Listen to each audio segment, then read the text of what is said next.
Darle la bienvenida a este seminario del Departamento de Ingeniería Biomédica.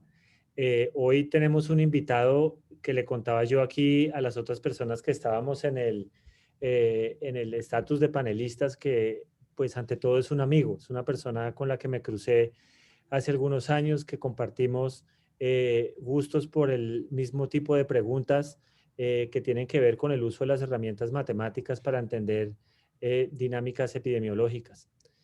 Carlos ya pues tiene un vínculo con la Universidad de los Andes porque él de hecho nos acompañó en un curso que estaba financiado por el NSF hace algunos años en la ciudad de Villa de Leyva. Estuvimos allá como yo creo que casi que unas 3 semanas completas con un grupo de estudiantes realizando proyectos que tenían que ver con el uso de estas herramientas matemáticas para modelar diferentes escenarios biológicos. Entonces, pues realmente esto es un reencuentro con Carlos, eh, quien hoy nos va a hablar de algo que él ha estado haciendo recientemente y es hacer uso de estas herramientas para entender un poco las dinámicas del COVID. Y en su charla, que él pues digamos la tituló muy provocativamente, y es cómo ciertos cálculos, digamos que son de alguna manera sencillos, eventualmente pueden ayudar a tomas de decisiones y cómo, como él nos comentaba ahorita, tal vez hacer de la opinión pública estos análisis un poco más, o que la opinión pública se apropie un poco más de estos análisis hubiera sido de gran ayuda. Termino por contarles un poquitico de la trayectoria de Carlos. Carlos, pues es una persona que hizo su tesis doctoral en teoría de la aplicación de los modelos a las enfermedades infecciosas. O sea, él lleva toda la vida dedicado a este tipo de problemas. Él estuvo haciendo su trabajo doctoral con Carlos Castillo Chávez en la Universidad de Cornell, terminó en el año 97 y pues Carlos es mexicano y yo no sabía, Carlos, que tú habías fundado la Universidad de Colima. Eso me pareció fantástico. Es una universidad joven y él es en este momento profesor investigador de la Facultad de Ciencias. Sin embargo, mantiene una posición de adjunto con Cornell y Arizona y también es el jefe del Departamento de Estadística y Biometría del Centro Internacional para el Mejoramiento del Maíz y el Trigo. Carlos siempre ha tenido interés por los temas sociales. Yo recuerdo en varias de sus presentaciones que a él siempre le ha llamado la atención las problemáticas de la ciudad en la que él vive, y recuerdo que estaba haciendo un trabajo súper interesante con el tema del transporte allá en Colima y pues yo estaba muy entusiasmado de poderte oír, Carlos, y pues te doy la bienvenida al Departamento de Ingeniería Biomédica de los Andes. Es realmente un gusto tenerte aquí y te cedo la palabra. Muchas gracias. Nada más una pequeña aclaración. No soy el fundador de la Universidad de Colima, sino de la Facultad de Ciencias.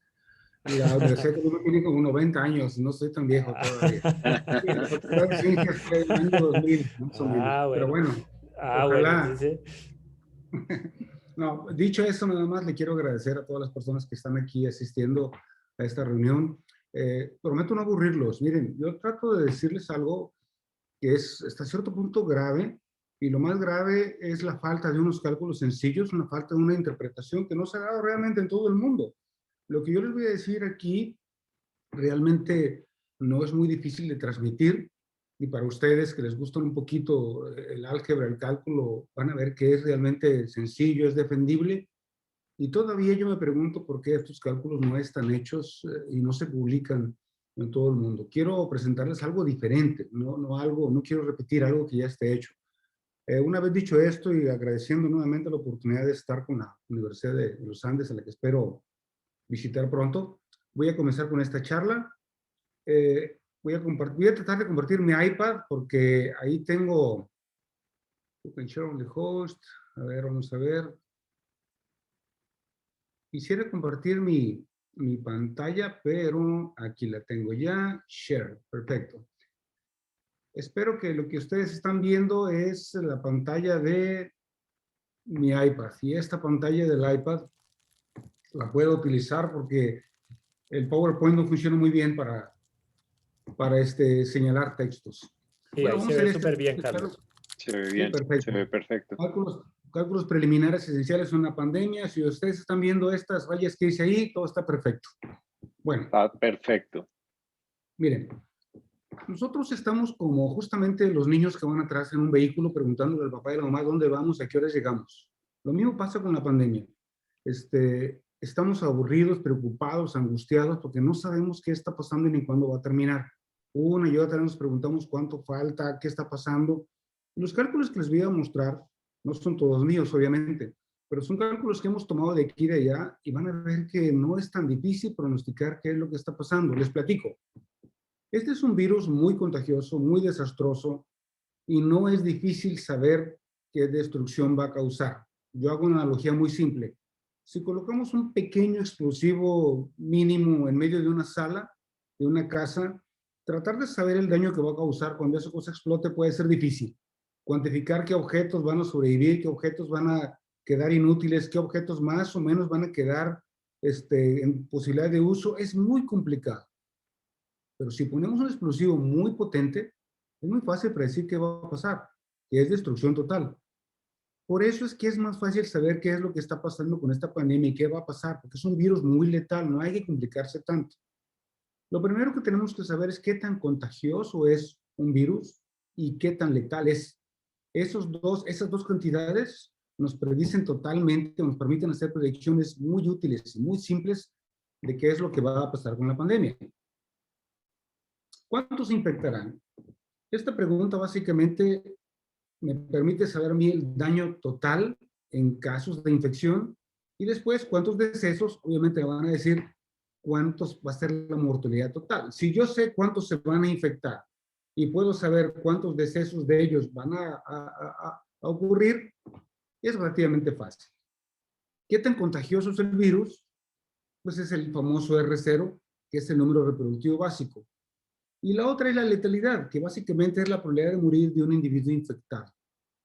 Entonces, primeramente hay que ver cuál es la diferencia entre la letalidad y otro indicador que se ha confundido mucho. En mi país lo utilizan mucho para atacarse políticamente. Es decir, nosotros tenemos tantas muertes de tantos enfermos.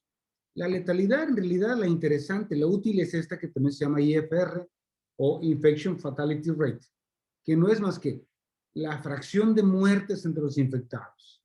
¿Sí? ¿Qué probabilidad hay que un individuo infectado muera? ¿Qué fracción de los individuos infectados muere? Esa es la cantidad útil, la importante, el IFR. Lo que se está proyectando en prensa en todo el mundo es el CFR, que es el Case Fatality Rate. Básicamente decimos, llegaron tantas personas a los hospitales, nosotros que se hicieron análisis, tenemos un total de 100 personas que se les diagnosticó coronavirus confirmado y de ellos murieron 10, por lo tanto, la letalidad es esta. Y ese es el error. Eso no es letalidad, es el CFR. El CFR básicamente depende de con qué tan bueno eres para hacer pruebas químicas. Si tú no haces pruebas químicas, el CFR sería igual a 0. ¿Por qué? Porque no habría casos. Esto realmente de nada nos sirve. Esto es lo que se está usando para golpear mucho a los gobiernos, es decir, Alemania lo hace bien, Francia lo hace bien, México lo hace mal, Colombia lo hace así, Chile. Pero se está usando esta cantidad errónea, porque depende de cuánta gente se hizo análisis. Depende de cuánta gente tuvo la habilidad y tuvo los medios y le quedó un hospital cerca para hacer su análisis. El que nosotros necesitamos es el IFR.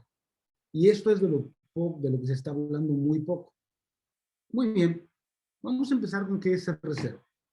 ¿Qué es el número reproductivo básico? No voy a repasar lo que es tradicional.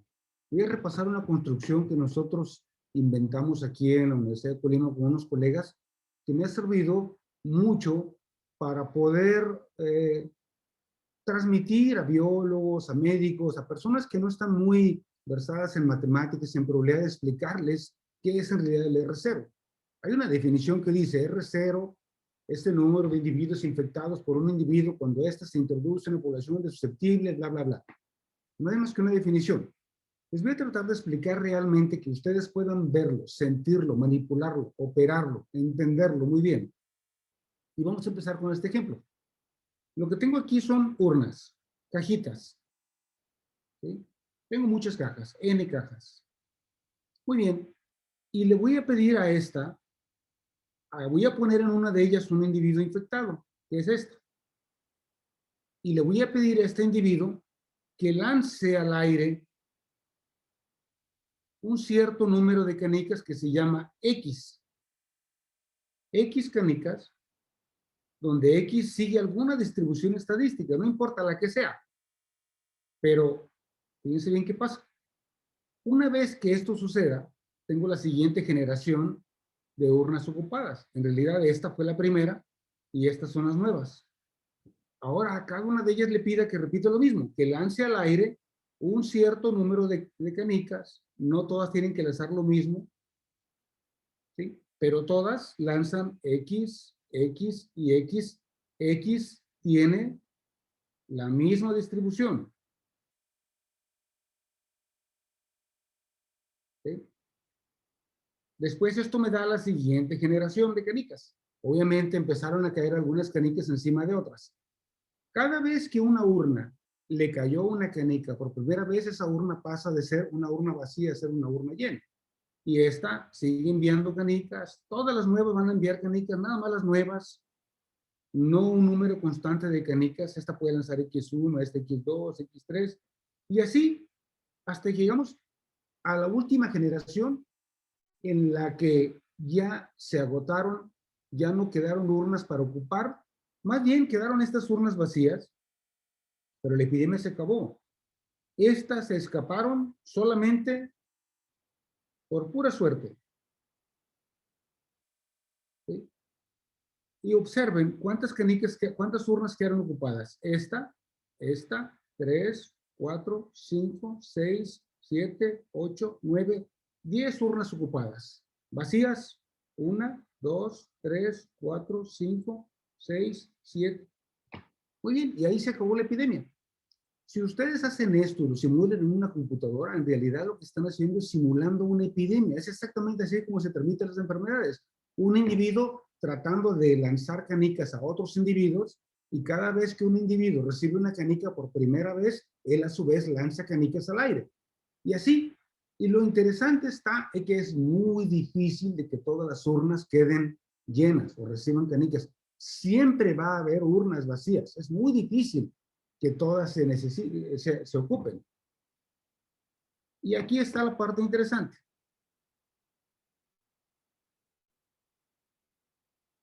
Perdón. Esto es.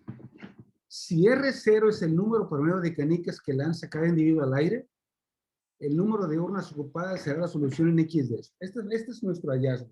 Si ustedes quieren saber cuántos individuos se van a infectar, dándoles R0 y diciéndoles cuántos individuos hay en la población, hay que resolver X. ¿Sí? Básicamente no es más la solución de donde se cruza una línea, una curva de este tipo, ahí está la solución. Hay dos soluciones, pero esta expresión lo que me dice a mí es cuántos individuos se van a infectar. ¿Sí? Lo único que necesitamos es el R0 y el N. ¿Qué hago con eso? Este resultado está en este artículo que escribimos hace bastante tiempo, en el año 2009, hace 11 años, ¿no? Una aplicación de los en los modelos de urnas, epidemiología. Los modelos de urnas básicamente consisten en colocar canicas en cajas. Pueden ser canicas de diferentes colores, etcétera, ¿no? Pero yo encontré que una forma de resolver este problema de cuántos se van a infectar en una epidemia de R0 es muy fácil de resolver usando modelos de urnas. Muy bien. Ahora, tenemos un pequeño problema. Desde el principio de la epidemia se intentó estimar el R0 analizando al número de infectados. Básicamente lo que tenían son puntitos de cuántos se infectaban y lo que se hizo es ajustar un exponencial a esta curva. Y lo que se hace es estimar un parámetro que se llama lambda, que no es otra cosa más que la velocidad de crecimiento.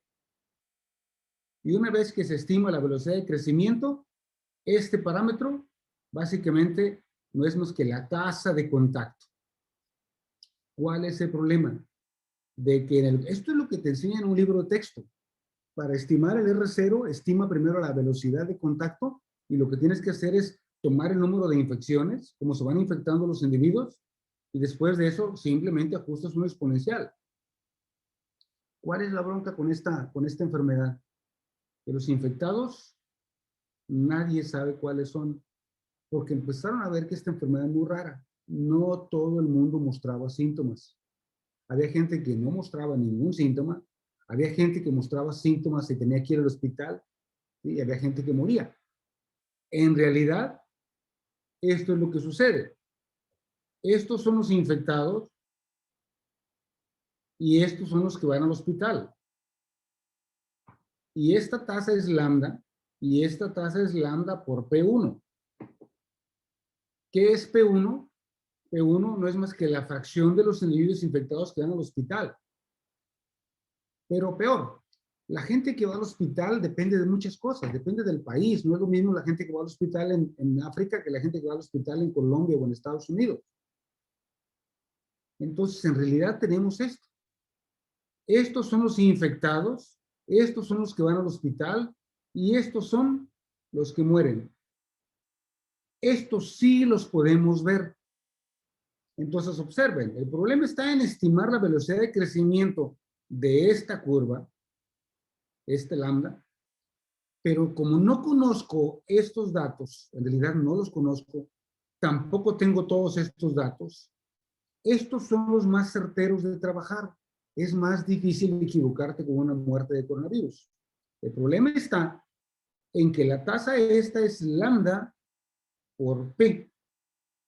¿Y qué es este P? Esta P no es más que la probabilidad de que un individuo infectado muera. Entonces, dense cuenta, para estimar este lambda, no lo puedo hacer con estos datos porque no los tengo, no lo puedo hacer con los datos porque no los tengo completos. Estos datos sí los tengo, pero estos no me permiten estimar lambda. Me permiten estimar lambda por P. Entonces, lo que tengo que hacer es estimar P. ¿Y qué no es otra cosa más que la letalidad de la enfermedad, o lo que se llama IFR? Si yo logro estimar la letalidad de la enfermedad, entonces voy a estimar lambda por P, y de aquí sale directamente lambda, y de aquí puedo estimar R0. Entonces, el primer error que se cometió es estimar R0 independientemente de la letalidad. En este punto fue cuando en mayo el Banco Mundial me contactó para hacer unas proyecciones de los campos de refugiados. El Banco Mundial estaba muy preocupado porque los campos de refugiados tienen gente pues muy malnutrida, en condiciones muy paupérrimas, muy difíciles, y con poco médico, cero hospitales, cero medicinas. Entonces ellos anticipaban que iba a ser un desastre lo que iba a ocurrir en los campos de refugiados. Lo que sucedió fue que, bueno, me puse a trabajar, yo recuerdo desde mayo de ese año, trabajé durísimo con otros colegas, Efraín Murillo, que está en esta charla entre ellos, y bueno, llegamos a tratar de estimar R0 de esta forma, pero obtuvimos nuestro propio estimador de letalidad, que lo comparamos con un estudio muy interesante que hicieron las personas en Islandia. Esto es lo que yo les decía. El primer error es estimar R0 sin tomar en cuenta la letalidad del SARS. Este es nuestro reporte que hicimos para el Banco Mundial. Nuestro reporte, obviamente aquí está mi colega Efraín Murillo, Paolo Verme, que era el líder del proyecto, y Sergio Redecki, otro economista del Banco Mundial. Nosotros encontramos, primeramente, una buena aproximación a la letalidad del virus. Y esa letalidad la comparamos con lo que habían encontrado en Islandia en este estudio. Es un estudio muy valioso. Fíjense lo que hicieron en Islandia. Ellos tomaron muestras sanguíneas de gente que había donado plasma 2 meses antes. Fueron, muestrearon las bolsas de plasma, vieron quién tenía, cuáles bolsas tenían coronavirus, y después fueron a ver cuántas de esas personas habían muerto. Y se convirtió en un muy buen estimador de la letalidad del virus. Este primer estudio que ellos hicieron arrojó una letalidad aproximada de 2.5 decesos por cada 1,000 personas. Si fue la primera aproximación que hicieron en Islandia, dijeron, este virus mata 2.5 personas de cada 1,000. Nosotros hicimos nuestra propia estimación en México de una forma alterna y encontramos este dato. Nosotros encontramos 2.6 de una forma alternativa que voy a platicar más un poco después. Y es una forma muy sencilla, realmente creo que se podría replicar fácilmente en todo el mundo, pero 2.6%, esto equivale justamente a 2.6 decesos de cada 1,000 habitantes. Esa fue la letalidad que nosotros estimamos muy parecida a lo que vienen encontrando los islandeses, y esto lo hicimos nosotros desde el año pasado, lo publicamos como julio, creo, ¿no? Bueno, ahora déjenme ver, ¿cómo pudimos nosotros estimar la letalidad de una forma? Ok, esto es lo que mucha gente no nos quiere, no lo podemos convencer, algunos revisores de artículos. Nosotros suponemos que esta persona infectada va a infectar a todos aquellos que viven en su casa con él. Que esta persona infectada va a infectar a estas dos personas. Que esta va a infectar, y cada uno de ellos va a infectar a todos los que viven con él. Entonces, fíjense muy bien, una forma de estudiar, de estimar la letalidad muy eficiente, si es cierto eso, consiste en ir a la casa donde ya sabemos que hubo una persona con coronavirus y ver cuántas de las personas que viven con él o con ella murieron. ¿Sí? Nosotros lo hicimos con datos de México, de esta forma alternativa, y encontramos que es 3.4. Y eso también lo publicamos desde el año pasado. ¿Sí? Lo que hicimos fue, tenemos una base de datos y con las personas que tenían coronavirus, teníamos su domicilio y más o menos estimamos cuántas personas vivían con esa persona. Básicamente trabajamos con esta muestra, con nada más los N-1 que vivían con él. Y se convierte en este caso, por ejemplo, uno puede estimar la letalidad del virus de esta forma. En este caso particular, el número de muertes que van a ocurrir en las personas es una binomial con 15, P, donde P es exactamente igual al IFR. Este estudio no se ha replicado en otros países. Sería facilísimo de hacer. Fíjense bien, nada más ir a la casa de una persona que sabemos que se infectó, preguntar cuántos viven con él. Ir a la casa de otra persona que sabemos que se infectó, preguntar cuántos viven con él y obviamente contar cuántos de estos que están aquí han muerto.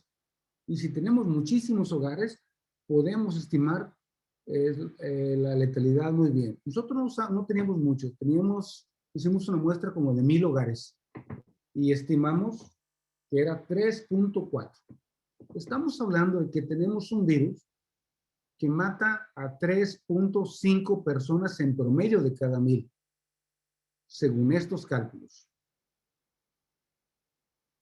Una vez estimando P, les recuerdo, una vez que tenemos el valor de P, entonces ya podemos estimar la tasa de contacto de los países. Por ejemplo, en Colombia, este era el lambda. ¿Sí? Les recuerdo que estas son las muertes.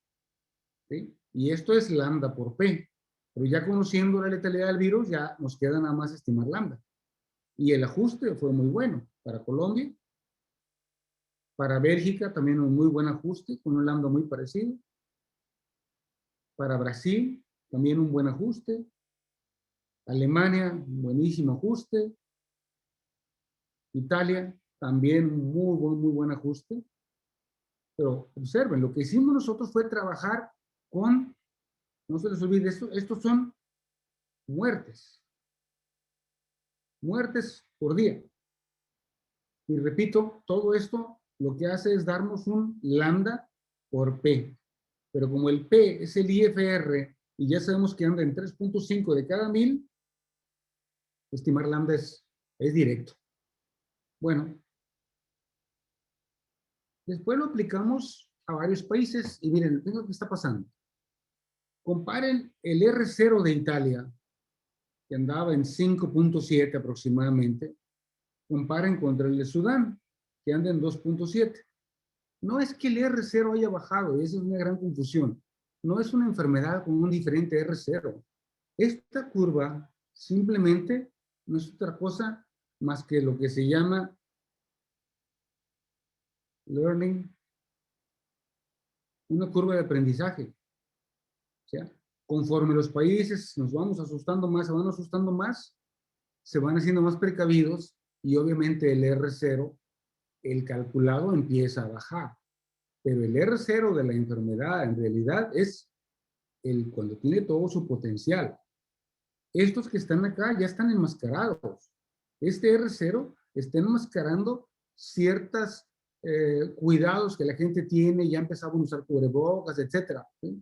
Pero el verdadero R0 de la enfermedad está por acá, 5 y tanto arriba. Bueno, entonces, ¿qué hicimos? Primeramente estimamos el IFR, que anda en 3.5 de cada 1000. Después esto nos lleva a estimar un lambda, y después esto nos lleva a estimar un R0. Y llegamos finalmente a concluir que el R0 anda arriba de 5. ¿De qué nos sirve eso? Para calcular, como les decía, cuántos se van a infectar. ¿Sí? Lo único que hago es agarrar este valor aquí y ponerle 5 puntos, lo que sea. Pongo el tamaño del país y me dice aproximadamente la fracción de gente, el número de personas que se van a infectar en cada país. Pero observen esto. Aquí podemos ver cómo al crecer R0 aumenta el porcentaje de gente, la proporción de gente que se va a infectar de cada país. Y observen que arriba de 3 ya estamos en niveles superiores al 90%. ¿Qué quiero decir con esto? Que no hay que preocuparnos tanto por estimar el R0 con muchísima precisión. Lo único que hay que saber está que está arriba de esto. Y esto implica todos. Punto. ¿Qué diferencia hay entre 94 y 100%? Ninguna. Entonces, estamos hablando de una enfermedad que tiene dos propiedades. Un IFR de 3.5 de cada 1000 y un R0 de 5 más. Entonces, ¿cuántos se infectarán?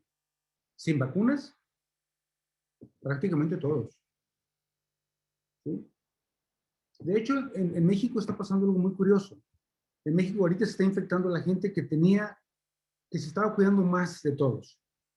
Gente que tenía o que tiene mucho dinero, que podía aislarse prácticamente del mundo. Algunos ejecutivos, algunos políticos, son los que ahorita se están infectando. ¿Sí? ¿Cuántos morirán? Pues sin vacunas, de 3 a 3.5 de cada 1000. Este estudio ahora es el más reciente que volvieron a repetir los irlandeses ahora, que ellos prácticamente le hicieron pruebas a toda la población, son un poco menos de 400,000 en Irlanda, y ellos encontraron el estimador del IFR más exacto que hay a la fecha, que es esto, de 3 a 3.5, y parece que está más cerca del 3.5 que del 3. ¿Sí? Está publicado en New England Journal of Medicine. ¿Sí? Entonces, observen muy bien. ¿Cuántos se infectarán? Todos. ¿Cuántos morirán? Ahora, ¿hay algún error en alguno de estos dos datos? En este es muy difícil, porque con el R0 arriba de 3, ya estamos infectando casi toda la población. Aquí no estamos hablando de un posible error en R0 que haga una gran diferencia. Un R0 de arriba de 3, ya estamos hablando de todos. Y segundo, un IFR 3.5 de cada 1000, pues creo que estamos en condiciones de empezar a hacer algún tipo de predicción. Por ejemplo, ¿cuándo comienza a funcionar la inmunidad de grupo? Esa es una pregunta interesante. ¿Qué es la inmunidad de grupo? En el ejemplo que ponía yo de colocar canicas y todo el mundo lanzando canicas al otro y cuando caía una urna vacía se llenaba y lanzaba, observen que estas quedaron vacías. Y les dije yo, quedaron vacías por pura suerte. ¿Qué es inmunidad de grupo?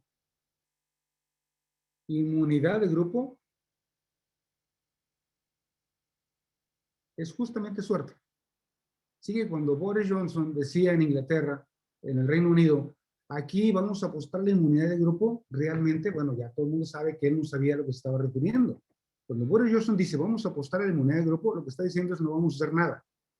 Porque lo único que detiene una epidemia, si no hay vacuna, es la inmunidad de grupo, y la inmunidad de grupo solo se alcanza cuando no se hace nada. ¿Sí? Algunas personas piensan que como la palabra inmunidad de grupo lleva la palabra inmunidad, el término inmunidad de grupo lleva la palabra inmunidad, uno piensa que a lo mejor una persona inmune puede volver a inmune a otras personas. Yo he escuchado eso. Mucha gente me pregunta que si una persona inmune puede volver inmune a otra. No, no, la inmunidad de grupo, como ustedes saben, es solamente suerte, ¿sí? Suerte y se acabó cuando al otro tipo se le acabaron las balas, haz de cuenta, ¿no? Bueno, esta es la idea. La inmunidad de grupo se alcanza cuando la tasa a la que se adquieren nuevas infecciones es igual a la tasa a la que los infectados mueren o se recuperan. Lo que en un modelo de SIR ocurre cuando la proporción de infectados es 1 menos 1. Fíjense bien. Esta es la ecuación para determinar cuándo se alcanza la inmunidad de grupo. Que en realidad no es otra cosa más que este punto más alto, ¿no? Aquí. En este punto, aquí viene la inmunidad de grupo. En este momento, la velocidad a la que se quieren nuevas infecciones es la misma velocidad a la que se pierden, si la gente está recuperando. Y a partir de aquí empieza a caer. ¿Sí? En este punto aquí es inmunidad de grupo. Y esto se alcanza, este punto aquí se alcanza, como se dijo, así, 1 entre R0. Bueno, sin embargo, nosotros no podemos saber cuántos infectados hay, ese es el problema. Lo único que podemos saber son los muertos. Entonces, dado que una fracción de IFR de estos infectados muere, la inmunidad de grupo se produce cuando la fracción de muertes es igual a IFR por esto. Lo ideal sería tener esta cantidad, pero no la podemos detectar. Aquí, fíjese bien, esto no lo podemos ver los infectados. Como podemos ver los muertos, entonces la inmunidad de grupo la vamos a alcanzar cuando esto se dé. Bien, entonces, utilizando una estimación conservadora de R0 igual a 5 e IFR igual a 3, la inmunidad colectiva o de grupo se alcanza cuando la proporción de infectados es de 80%. O sea, cuando el 80% de la gente se infecte, en ese momento va a empezar a bajar la epidemia. Como no podemos saber cuántos infectados hay, es equivalente a más o menos cuando haya 2.4 muertes por cada 1000. Aquí me faltó. 2.4 decesos por cada 1000. ¿Sí? Cuando hay 2.4 individuos muertos de cada 1000 habitantes, es porque llegamos al 80% de infecciones. Y bueno, veamos a ver esto. Voy a agarrar los 10 países que tienen la mayor tasa de muertes por cada millón de habitantes. Gibraltar, 2.6. San Marino, 2.19. Aquí podemos ver la población. Son muy poquitos. Bélgica es de los países que tienen la tasa de mortalidad por cada 1000 habitantes mayor. Apenas van en 1.88. Fíjense, todavía no llegan a la inmunidad de grupo. Hay que llegar al 2.4. ¿Sí? Ahora, observemos Gibraltar. ¿Qué está pasando con Gibraltar? Ellos están muy altos, altísimos. Vean lo que está pasando en Gibraltar. Gibraltar prácticamente ya se acabó. Y no es por la campaña de vacunación que hace poco empezó. ¿Sí? Entonces, observen, esto es porque realmente ya están muy altos en el número de muertes de cada 1000, se están acabando los susceptibles. Es decir, esta epidemia aquí se acabó por la inmunidad de grupo, porque la enfermedad hizo lo que quiso en Gibraltar. Veamos otro ejemplo interesante. Colombia, 1.148 decesos de cada 1000 habitantes. La inmunidad de grupo se alcanza cuando llega a 2.4, ahí comienza a bajar. Sin vacunas, vamos a llegar al 3.5 decesos de cada 1000. De hecho, si yo divido esta cantidad entre esta cantidad, lo que me da es la proporción de avance de la epidemia. Perdón, esta cantidad entre 3.5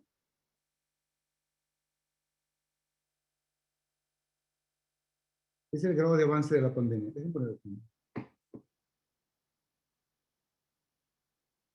Esto es la forma de medir cuánto grado de avance lleva la epidemia en Colombia. Si no hay vacunas en Colombia, pues están al menos del 50% todavía del número de casos. O sea, la epidemia va al menos del 50% de avance en Colombia. Fíjense qué pasa en Nueva Jersey. Nueva Jersey es el estado de la Unión Americana que tiene más decesos de cada 1000, 2.5 decesos de cada 1000. Ellos ya llegaron a la inmunidad de grupo, en teoría, según mis cálculos. Y vean lo que está pasando en Nueva Jersey. Observen muy bien esto. Esto ya va de bajada. Y no precisamente por la vacunación. Ahora, Nueva Jersey es un estado muy grande. Y observen Nueva York, que es el segundo estado con mayor número de muertes de cada 1000. 2.4 decesos de cada 1000. Miren, también igual. O sea, 2.41 ya es prácticamente la inmunidad de grupo. El mejor negocio del mundo ahorita es hacer lo que se está haciendo, que es vender vacunas en Nueva York. Uno podría poner agua y venderla como una vacuna y de todas maneras la epidemia ya va a ir para abajo. Hay muy pocos susceptibles, la epidemia ya está reduciendo. Vean lo que está pasando en la Ciudad de México. La Ciudad de México tiene cerca de 10 millones de habitantes. La zona conurbada son 30 millones, pero la Ciudad de México 279. 279. Y vean qué está pasando. Esto es muertes de cada 1000 habitantes. ¿Cuál es el objetivo de vacunar en la Ciudad de México? No lo entiendo. Mucho menos vacunar a la gente que ya le dio COVID. ¿Sí? Esas son las cosas y los números pequeños que no estamos analizando. Si ya está la epidemia de bajada, no va a bajar más rápido con la vacunación. ¿Sí? No creo que debería vacunarse a la gente que ya le dio coronavirus. No creo que debería vacunarse a las personas que vivían con alguien que tenía coronavirus. Es un desperdicio de vacuna. ¿Sí? Sin embargo, bueno, así es como se está haciendo. Voy a llegar finalmente a las conclusiones. 3 conclusiones importantes. Sin vacunas, la mayor parte de la población se infectará. Así es. Sin vacunas, los rebrotes van a ocurrir mientras más alejados estemos de la inmunidad de grupo. ¿Sí? Como la inmunidad de grupo se alcanza como a los 2.5 decesos de cada 1000, cualquier país, región, estado, o como se llame, que esté abajo de este número, puede haber rebrotes. Y mientras más lejos esté de este número, es más fácil los rebrotes. Pero una vez que lleguemos a este número de muertes de cada 1000, ya no debe haber rebrotes. Como en Nueva York, como en New Jersey, como en Gibraltar. Y sin vacunas, la pandemia causará un promedio de 3 a 3.5 decesos por cada 1000 habitantes. ¿Sí? De hecho, como todos se van a infectar o todos nos vamos a infectar, es muy fácil predecir el número de muertes sin vacunas. Es simplemente dividir todo el tamaño de un país, dividirlo entre 1000 y multiplicarlo por un número en esta región. Y parece que va más cerca del 3.5 que del 3. ¿Sí? Las preguntas que yo me hago, y aquí voy a dejar de compartir pantalla. La pregunta que yo me hago es esta. ¿Por qué estos números no se están usando? Lo ignoro. Pero no debería de haber preocupación en una región que ya sobrepasó los 2.5 decesos de cada 1000 porque la epidemia ya va desapareciendo sola. Estos cálculos no son de ahora, porque también, como decimos en México, a toro pasado es muy fácil hacer predicciones. Estos cálculos los hicimos desde el año pasado. Y desde el año pasado dijimos, cuando Nueva York apenas no tenía media 0.5 muertes de cada 1000, dijimos, van a llegar a tener 2.5 decesos de cada 1000 y va a empezar a bajar la epidemia. ¿Sí? Yo lo ignoro. Y lo que creo que hace falta es que estos cálculos tan sencillos, no sé qué pasa, pero no hay mucha gente que los sepa hacer. Cuando uno tiene una epidemia tan contagiosa, con un virus tan contagioso como este, con un R0 altísimo de 5 arriba, hay que considerar que todos se van a infectar. Lo que tenemos que hacer es calcular el IFR. Y eso se le ha puesto poca atención. Fíjense bien, todavía yo no he visto publicaciones o prensa que realmente utilice el IFR, de la letalidad del virus, para pronosticar cuál va a ser el tamaño de la epidemia.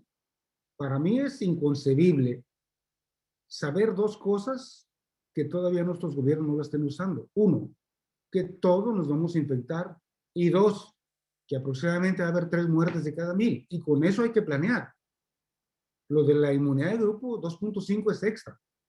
No hay razón de por qué presionarse para vacunar a una población que ya está pasando la inmunidad de grupo. Esos están de bajada en forma natural. ¿Sí? Bueno, yo quería compartir con ustedes esas ideas que tenemos, que sacamos en EFREN y otro grupo, porque me parece que esas cantidades tan simples de calcular, tan simples de entender, no se les ha dado la importancia que tiene, ¿no? Me parece que es una cosa que a mí me pensé el año pasado que pronto se iban a circular estas cantidades, no calculadas por mí, sino por cualquier otra persona, pero me parece que no se han combinado. La gente todavía sigue preguntando que si va a haber rebrote. No, no, no, no va a haber rebrote. Nueva York no va a haber rebrote. ¿Por qué Bélgica está tan adelantado? Porque Bélgica está reportando a todas las personas que parece que murieron de coronavirus como muertos de coronavirus. En Bélgica, si una persona murió con los síntomas de coronavirus y tenía contacto con alguien con coronavirus, lo dan como muerte por coronavirus. Por eso está que ellos están más avanzados.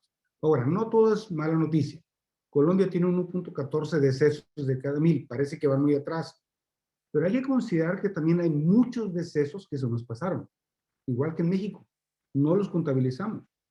Yo creo que en México hay un 20 o 15% de muertes en todo el país que no se contabilizaron porque al principio, sobre todo al principio, eh, para que una persona se le pusiera oficialmente que murió de coronavirus, tenía que haber viajado al exterior. Después se relajó un poco y se dijo, oh, muy bien, si no viajó al exterior no importa, pero si vive con alguien que viajó al exterior, después si no tenía, si tenía temperatura era importante. Después cuando se vio que no toda la gente tenía temperatura alta, fiebre pues, entonces lo empezaron a relajar cada vez más, pero en esos 4, 5 o 6 meses se perdieron un montón de decesos de coronavirus y entonces vamos más adelantados de lo que parece. Y eso pues es dramático, pero al mismo tiempo es alentador. Si no fuera triste, sería tal vez alentador. Bueno, yo termino esta charla aquí. No sé, siento que me fui muy rápido, pero también es muy poco material. Así que cualquier intervención, bienvenida. Carlos, muchísimas gracias por esa charla fantástica, tan clara.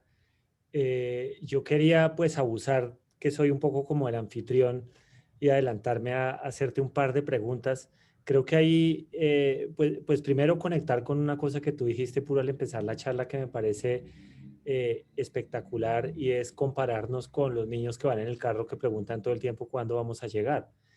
A mí me parece que eso es una de las cosas que ha generado un poco más de frustración y cansancio en las sociedades, como no tener claro que esto pues eventualmente tiene un límite, ¿no? No sabemos el tiempo que nos tome llegar allá, pero sí sabemos los kilómetros, ¿no?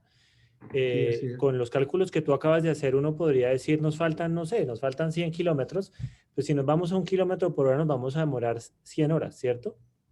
Así es. Así es. Y eso y eso me ha parecido que es realmente una lástima que los gobiernos no hubieran echado mano de este tipo de herramientas para que la opinión pública de alguna manera sepa que pues el viaje puede ser largo o corto dependiendo de la velocidad que vayamos, pero que sí sabemos, digamos, de qué longitud es. Yo quería, pues aparte de felicitarte, volver a preguntarte algo que te pregunté como al principio en privado, y creo que algunos de los participantes pudieron no haberlo oído, y es pues la preocupación que existe sobre la posibilidad de que una persona pierda la inmunidad natural adquirida.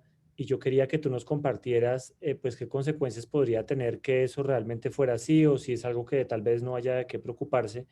Y también con el tema de las otras cepas, ¿no? Que uno dice, pues como cada vez que el virus entra en una persona, eso es como un juego de lotería, que la probabilidad de ganárselo no es muy alta, pero igual se compran de a billones de billetes por cada persona en la que entre. La posibilidad de una nueva cepa que tal vez vuelva a poner a las personas que en teoría están en el cajón de los recuperados en el de los susceptibles, preocuparía con respecto a estos cálculos. Entonces quería que nos compartieras tu opinión sobre eso.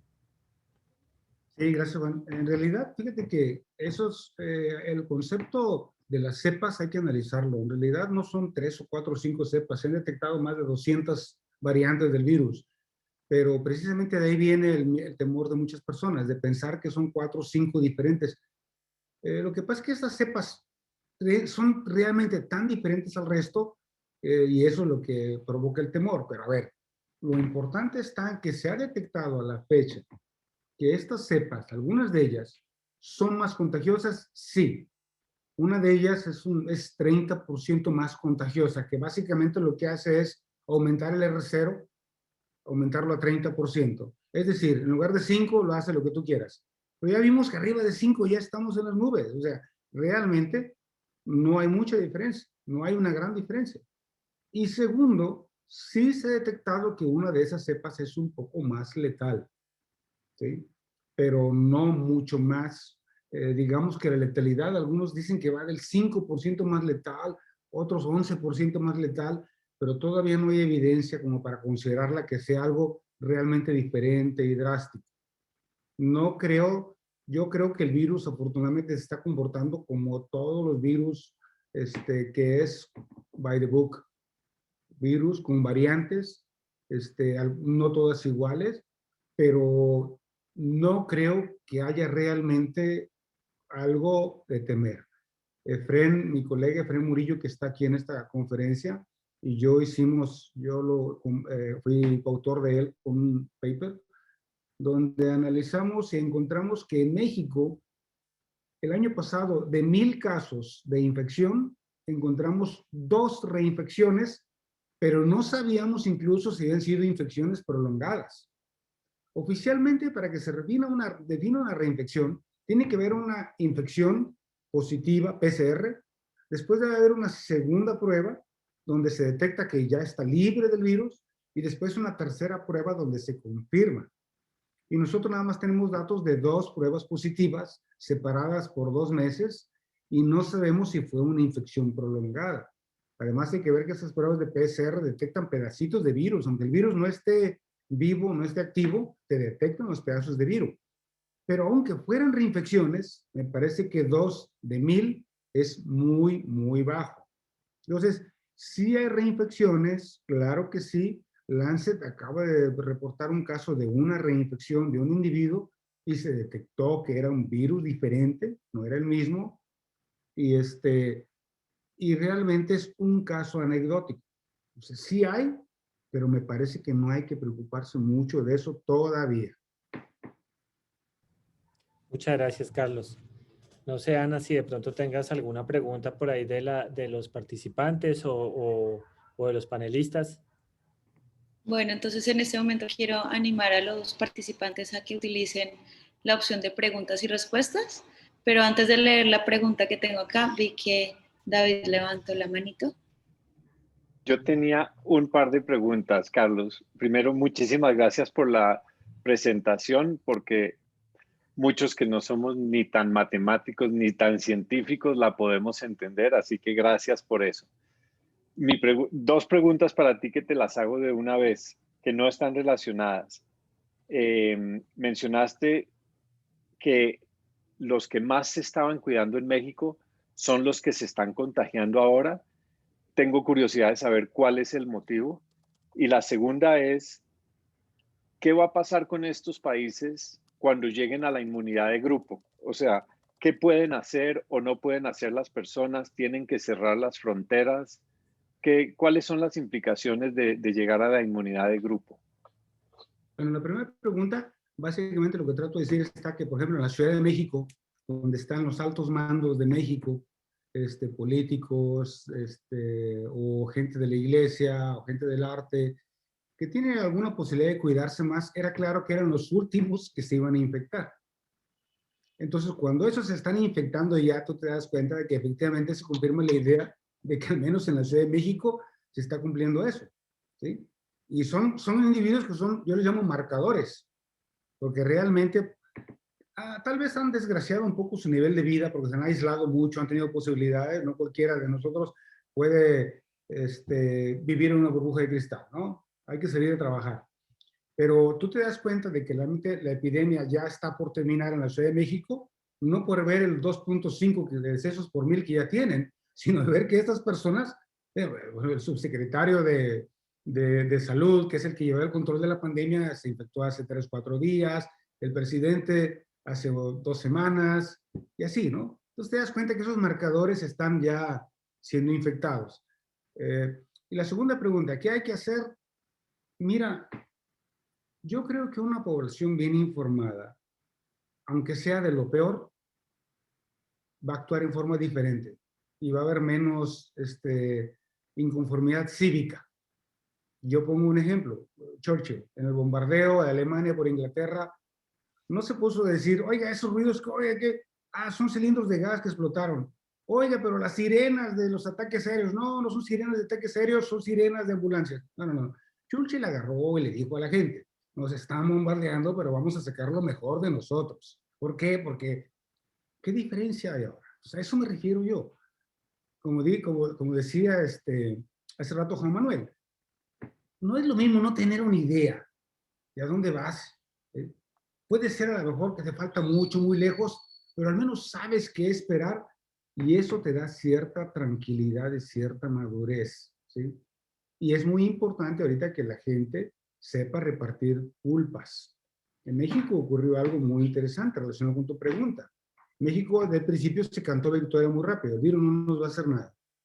A diferencia que en Alemania, que Merkel todavía no es el primer deceso en Alemania y Merkel le dice a los periodistas, todos ustedes se van a infectar y a todos nos vamos a infectar. La diferencia es eso, ¿no? En México hay un problema de falta de confianza por esa falta de información oportuna. Pues la respuesta a tu pregunta realmente es decir, la gente bien informada va a actuar un poco más maduramente, de forma más madura. Gracias por tu pregunta. Bueno, tenemos otra pregunta de nuestro panelista Mario Valderrama, que se acaba de desconectar. Bueno, él la dejó por escrito, entonces voy a leer la pregunta de Mario mientras, o esperamos a que se vuelva a conectar. Ani, había otra pregunta también del grupo, Sí, podríamos hacer esa primero. Adelantemos esa entonces. Dice, ¿cuál es la asociación y diferencia entre rebrote y reinfección? Porque se han reportado casos de reinfección en personas. Por esta razón, por ejemplo, en Estados Unidos se vacuna a todos sin importar si ya se han infectado o no. La diferencia entre rebrote y reinfección, rebrote se refiere al pico de que otra vez la epidemia sube. Si vemos lo que hace la epidemia es como una cordillera y prácticamente lo que hace es representar el comportamiento de nosotros. Salimos, nos da miedo, nos metemos, volvemos a salir porque estamos cansados. Básicamente es eso. Y esos rebrotes no son más que nuevos picos de la pandemia o de la epidemia. Y la reinfección se refiere a un individuo que se infecta dos veces, ¿no? No sé si había una segunda pregunta ahí o nada más era esa. No me quedó claro. Pues daban el ejemplo de Estados Unidos. Ah, sí, sí. Bueno, no es solamente en Estados Unidos. En México, la vacuna se está aplicando a todo el mundo por igual. ¿Sí? Pero mira, es tan difícil. Por ejemplo, yo tengo una hermana y un cuñado que se infectaron de coronavirus hace 2 meses. Les confirmado PCR. Y me tienen a mí que les platico y les digo, y ellos de todas maneras quieren vacunarse. Entonces yo digo, ¿qué puede esperar uno de otra gente que no tiene oportunidad de platicar con nadie? Entonces, ¿qué es lo que hace el gobierno? Dice, yo prefiero vacunarlos a todos a que me culpen a mí de decir, no me vacunaste y me reinfecté, aunque no sea eso. Yo lo comprendo, lo entiendo y lo comprendo. Claro. No lo justifico. Ya tenemos de regreso a Mario. Le estoy dando el rol para que él pueda hablar. Un segundo, por favor. No te escuché, perdón. Mario, ¿ya me escuchas? Es que un panelista que se nos cayó, pero regresó, pero no lo veo de nuevo. Yo tengo aquí una pregunta de Mario Valderrama. Sí. No sé. Pues voy a leerla por él. Me escribió que se le había ido al internet y que ya regresaba y que ya regresó. Sí. Lo vi, pero otra vez se fue, quizás se le cayó el internet. Bueno. Sí, la pregunta de Mario dice que si es mejor estrategia vacunar en principio a poblaciones susceptibles. En teoría sí, pero en la realidad, en la práctica eso no se va a hacer. Negarle la vacuna a alguien que se para frente a ti y te dice, dame la vacuna, y que tú le digas, no, porque tú ya te vacunaste, va a ser políticamente incorrecto. Y nadie lo va a querer, le va a querer negar esa vacuna. Ni modo. Va a ser muy difícil, ¿no? Tal vez en Alemania, en Finlandia, en otros países desarrollados lo pueden hacer, pero creo que en Latinoamérica no va a suceder. Sí, pero sí, sí es curioso, Carlos, que la Organización Mundial de la Salud no haya pensado en ese criterio como eventualmente eh, hacer el orden que hicieron, que parece sensato con las personas mayores, las personas del personal médico, etcétera, pero haberle puesto tal vez esa cláusula, ¿no? Como que las personas que ya habrían estado infectadas eventualmente pues resignaran su puesto en la lista y se pudiera proceder con otros grupos de personas susceptibles. Yo creo que eso era lo que tal vez insinuaba Mario con su pregunta. Es Yo, extraño que no haya... Ah, ya llegó Mario. sí, ya, no, se me cayó justo el internet. No, Carlos, primero quería agradecerte por la charla, súper interesante. Realmente, como decía David, pues le hiciste de manera muy didáctica que hasta yo puedo entender. Muchas gracias, Carlos. No, realmente mi primera pregunta iba más asociada a las variantes que ya Juan, pues, lo mencionó, ¿cierto? Cómo, y particularmente cómo las cifras que tú nos diste, el 3.5, el 2.4, si se sabe cómo cambian con las variantes, porque, pues, digamos, yo sé que hay algunas cepas que parecen mucho más contagiosas. Tú mismo mencionaste que algunas que parecen mucho más mortales, digamos. Pero no sé si se ha calculado eso y qué impacto tendrá, porque parece que, como tú mismo decías, ha mutado tanto que ya la primera cepa casi que está, o sea, la más dominante en todo caso siempre toma el lugar de la más débil. Sí, sin lugar a dudas, tiene que cambiar. Las cepas van a tener diferente IPR. Y decía, el R0 va a ser mayor, pero ¿cuál es la diferencia? Ninguna. Aumentar el R0 de 5 a 6 no hay ninguna desde el punto de vista de más contagioso, no realmente. O sea, me refiero al número de personas que van a infectar, no va a cambiar. Todos, nada puede exceder a eso. Y el IFR sí puede cambiar mucho, y sobre todo cambia mucho dependiendo de algunos países. En México hay un problema de obesidad bastante fuerte. Obviamente el IFR ahí eso, y cambia. Pero mira, el hecho de que yo te diga un promedio de 3.5 ya te da una idea por dónde anda. ¿Sí? Es algo aproximado, es cierto, no es exacto, no es tan preciso, pero al menos te da una idea de qué puedes esperar. Y eso es lo que esperamos, ¿no? ¿Hacia dónde voltear? ¿Qué esperar? Afortunadamente no parece ser 5. Afortunadamente no parece llegar a 4. Eso es bueno. Sí, es cierto, todavía falta todo eso, pero lo bueno está que, por ejemplo, las regiones que ya llegaron al nivel ¿cómo se llama?, de la inmunidad de grupo, las nuevas cepas prácticamente no tienen por qué hacer nada ya ahí. ¿Sí? A menos de que realmente sean mucho más letales, muchísimo más letales, no va a cambiar, no va a cambiar. No, y la otra pregunta era más asociada, por ejemplo, a políticas que se pueden tomar. Aquí en Colombia sugieren, por ejemplo, vacunar en prioridad a poblaciones cercanas a la frontera con Brasil, por ejemplo. Y creo que es independiente inclusive de rango de edad y demás. En todo caso, antes que otros lugares en el país para tratar de generar un bloque contra esta variante, ¿cierto? Que después pueda pues, crear más contagios en el resto del país. Esa era más como el sentido de la pregunta. No es que ustedes tienen frontera abierta con Brasil y con Venezuela, por ejemplo, ¿no? Además de Perú, y es un problema difícil, ¿no? Creo que ahí la táctica es la misma que la de cualquier sitio fronterizo, nada más que ahí los sitios fronterizos son muy difíciles. Pero sí, mira, creo que si no se vacunara a las personas que ya se infectaron, ya nos ahorramos una vacuna. ¿Por qué? No hay mejor vacuna que el haberte infectado y sobrevivido. No hay mejor vacuna que eso.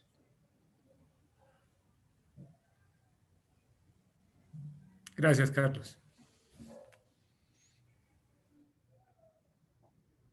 Bueno, en este momento ya no tenemos más preguntas del público.